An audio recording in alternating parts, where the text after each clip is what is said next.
When you buy wire, it normally comes in a large round spool.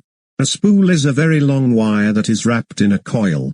You can see an example of a spool in the image to the right. To begin wiring, we need to make sure that we cut the wire to the correct length. A short wire may not be able to connect two components. A long wire may leave extra room and be unorganized.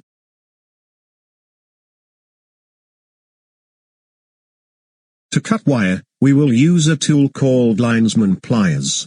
The bottom part of the plier jaw has two sharp blades that can cut wire. Before cutting any wire, make sure that you wear safety glasses and gloves. Straighten the wire outside the spool so you can measure the length. You can use a tape measure to determine the length. Mark the point that you want to cut the wire at. Insert the wire into the bottom part of the linesman jaws. Close the handles and the wire will be cut.